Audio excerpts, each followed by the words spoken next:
En el año 1666 escribió Gracia abundante para el mayor de los pecadores, la biografía de John Bunyan. No sé si lo habrán leído alguna vez. Pero él empieza a hablar sobre unos conflictos que tenía internos, o sea, en sí se resumen, es lo que no tenía una seguridad de la salvación. Él pensaba que no había sido elegido, tenía una lucha. Él decía, si hubiera venido a Cristo antes, no estaría ahora, quizá la gracia se cerró para mí. Tenía unos conflictos internos tremendos, adentro vivía deprimido, se sentía condenado, Satanás lo acusaba adentro de que él era un pecador, pensaba que había blasfemado al Espíritu Santo, que había negado a Cristo. Él decía que no había no había para él salvación, y así tuvo un conflicto muy grande adentro, y él encontraba paz momentáneamente. Es un conflicto, y en una parte dice como de 30 años luchaba contra eso, no tenía seguridad de la salvación, no, él no tenía paz interna, él quería alcanzar una santidad adentro, y aunque a veces lograba eso por ciertos textos como este de Hebreos 2.14, así que por cuanto los que participan de la carne y la sangre, igualmente participó también de lo mismo para anular mediante la muerte aquel que tenía el poder de la muerte, es decir, el diablo, y aún así él seguía sin tener paz. Los invito en el día de hoy a abrir su Biblia en el capítulo número 7 de Romanos, del versículo número 14 al versículo 25, donde vamos a ver que es uno de estos versículos que ha traído más conflictos en la historia de la iglesia y más divisiones. Dice así: porque sabemos que la ley es espiritual, pero yo soy carnal, vendido a la esclavitud del pecado, porque lo que hago no lo entiendo, porque no practico lo que quiero hacer, sino lo que aborrezco, eso hago, sino lo que no quiero hacer, eso hago. Estoy de acuerdo con la ley, reconociendo que es buena, así que ya no soy yo el que hace, sino que el pecado que habita en mí. Porque yo sé que en mí, es decir, en mi carne, no habita nada bueno, porque el querer está presente en mí, porque el hacer el bien no. Pues no hago el bien que deseo, sino el mal que no quiero, eso practico. Y si lo que no quiero hacer, eso hago, ya no soy yo el que lo hace, sino el pecado que habita en mí. Así que queriendo yo hacer el bien, no hallo la ley. Así que queriendo yo hacer el bien, hallo la ley de que el mal está presente en mí. Porque en el hombre interior me deleito con la ley de Dios. Estoy leyendo Biblia de las Américas, por eso que está un poco cambiada. Pero veo otra ley de los miembros de mi cuerpo que hace guerra contra la ley de mi mente y me hace prisionero de la ley de pecado que está en mis miembros. Miserable de mí, ¿quién me librará de este cuerpo de muerte? Gracias a Dios doy por Jesucristo nuestro Señor. Así que yo mismo por un lado con la mente sirvo a la ley de Dios, pero por el otro con la carne a la ley del pecado. Hasta ahí. Es largo, no voy a ir texto por texto, voy a explicar por arriba un poco. En el día de hoy, yo quiero que entiendan, tengo una posición reformada. Muchos de los reformados que ustedes se meten de sana doctrina en YouTube, en cualquier lado, cualquier libro de reforma, incluso en nuestra confesión que tenemos ahí, explican, hasta los mejores exponentes, que esto es un cristiano luchando con la carne. Así de sencillo para ir al punto. En el día de hoy yo voy a estar con mi mente sujeta a las escrituras. Y aunque yo las confesiones y los libros que tengo atrás son buenos y son de edificación, mi mente está sujeta a las escrituras. Y voy a exponer lo que yo postulo y lo que creo, lo que más consistente con las escrituras. Acá vamos a ver en sencillas palabras, si no entienden nada lo que voy a hablar, un resumen es lo que sucede, la frustración o esa bipolaridad, esos conflictos que tiene una persona cuando busca la santificación por medio de la ley.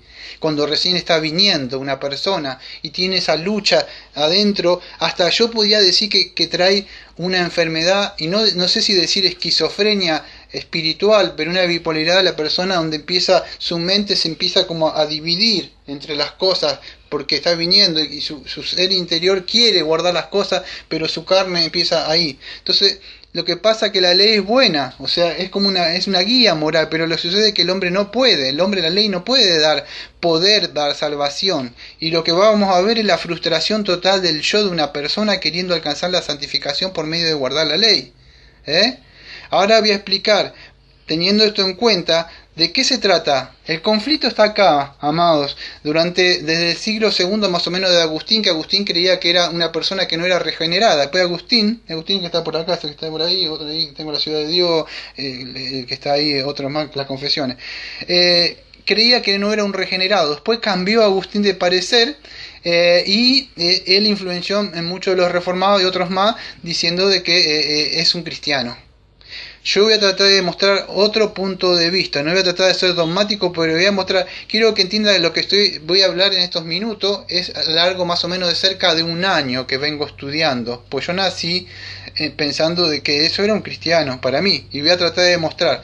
Pero primero voy a mostrar ambos puntos, antes de mostrar lo que yo creo y una aplicación para nosotros. ¿Se trata de una persona regenerada o una no regenerada esta?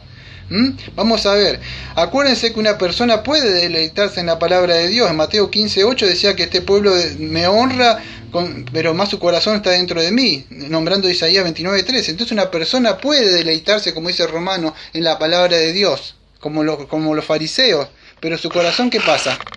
Está lejos del Señor.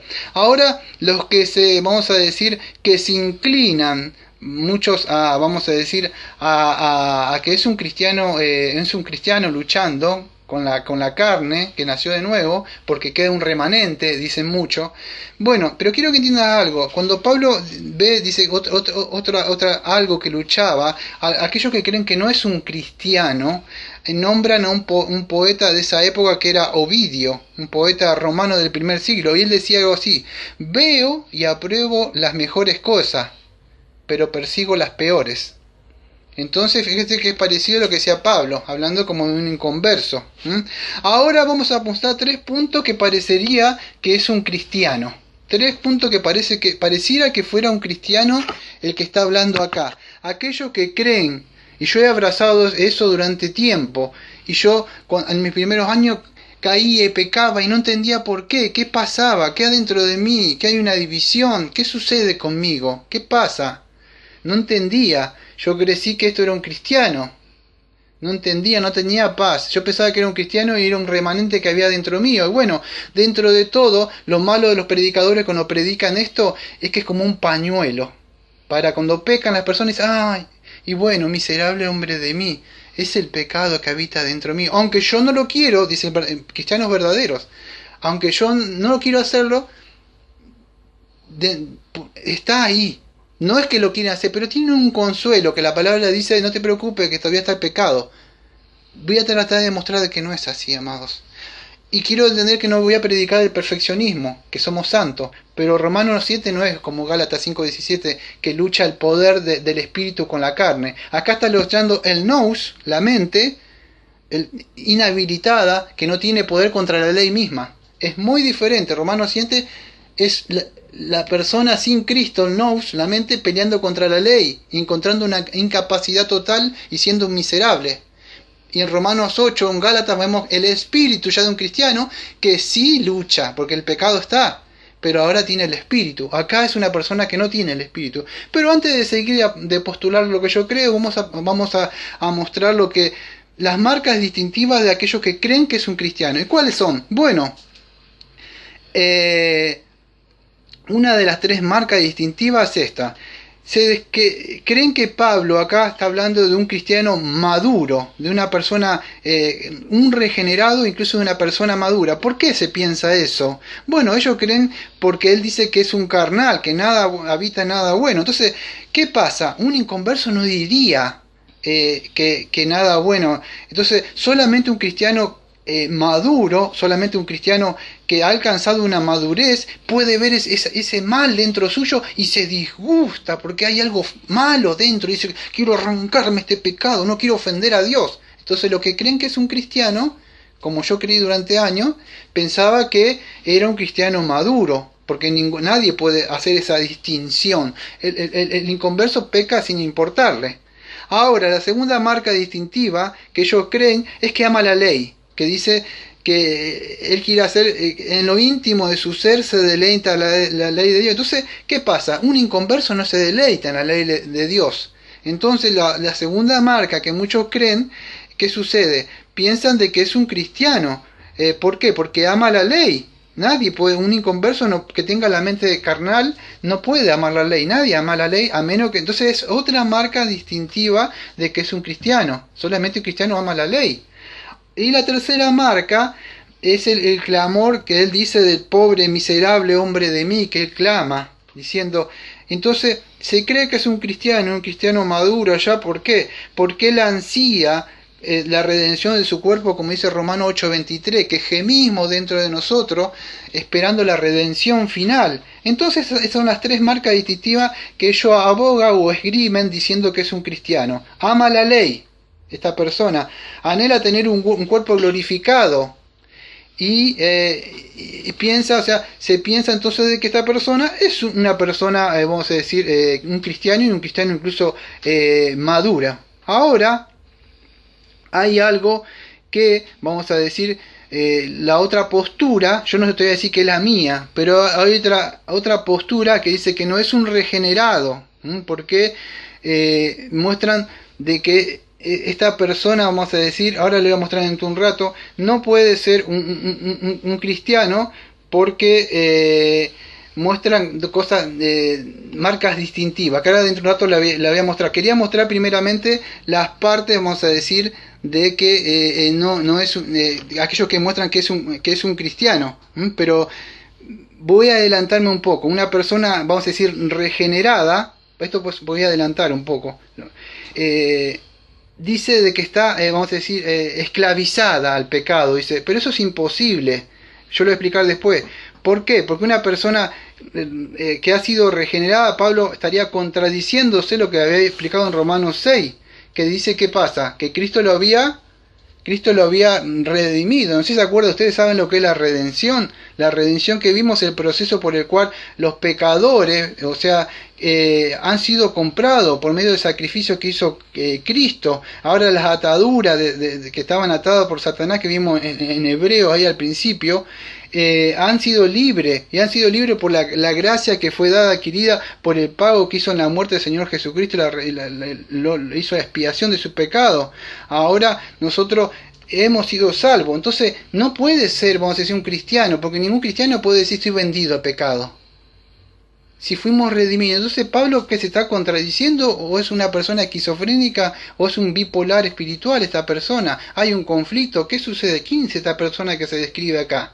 Porque es como que choca. Ahora es imposible, vamos a decir, hay muchas cosas que se contradicen acá. Como una persona, vamos a decir, regenerada, que fue liberada del pecado, puede todavía estar esclavizada en el pecado, vuelve de nuevo a caer en eso. Es imposible, como dice acá. ¿Cómo puede estar esclavo y prisionero, como dice Romanos 7:14 ahí?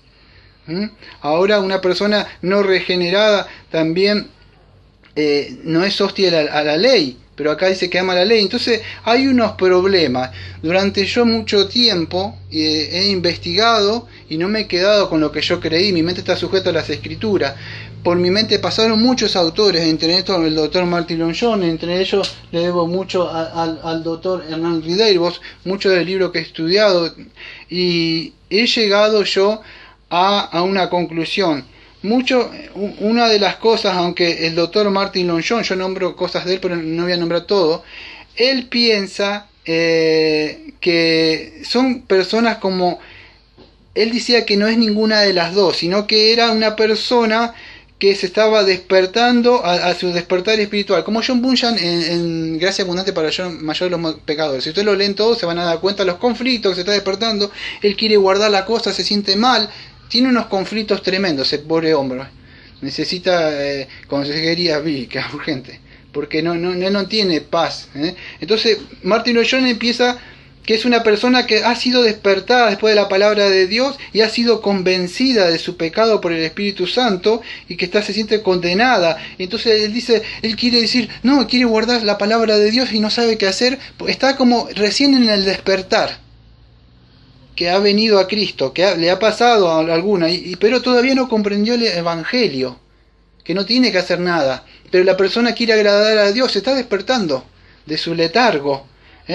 Está teniendo la convicción de pecado, pero no ha sido regenerado, todavía está viniendo ahí, o está haciendo el proceso de la conversión, pero sí ha creído. Bueno, Yo abrazo un poco eso, pero no tanto. O sea, sí estoy del lado del doctor Martin yo, pero no tanto, porque hay cosas que no cierran, como que para mí no cierran mucho que John Bunyan ya no tenía una relación con la ley, en Gracia Abundante, si ustedes se lo leen. No, él no amaba la ley, o sea, dentro de todo no conocía mucho de eso. Acá habla de una persona que ama la ley de Dios. ¿Eh? Ahora voy a explicar otras más, antes de mostrar lo que yo creo, voy a mostrar otra cosa. Otros creen, los reformados, en la tensión que hay en el todavía, en el ya, pero el todavía no. ¿Qué sucede? Cuando una persona vino a Cristo, ustedes saben, aquellos que conocen la postura de nuestra de escatología inaugurada, que ya vino Cristo y fue inaugurado el reino, ¿qué pasa? Está el ya, pero todavía no. Somos nuevas criaturas, pero todavía no. Hay una tensión, ¿sí? No estamos todavía glorificados, entonces hay una pelea. Pero es una contradicción también podría ser para mí, porque es como que ya fue inaugurado el reino de Dios y todavía no, pero ¿cómo puede ser que todavía fuimos librados del pecado, pero a la misma vez seguimos esclavos del pecado? Entonces no me cierra a mí, no puede llegar a hacer eso, el ya y el todavía no, porque acá el ya y el todavía no es como en Gálatas 5:17, Gálatas 5:17 no es como Romanos 7, entonces no pareciera ser. Incluso Juan Calvino decía que esto era la lucha que había entre la carne y el espíritu, en su comentario. Pero yo creo que Juan Calvino estaba equivocado, lo siento. Porque acá habla de una persona que está en una derrota total, en una bancarrota total, incesante, que clama, que dice que está vendido al pecado. Pero no es. El problema es que Gálatas 5:17 no es como Romanos 7. Y porque en Gálatas 5:17 está la lucha del espíritu con la carne. Acá está el no, el yo, contra la ley, impotente. Voy a seguir explicando.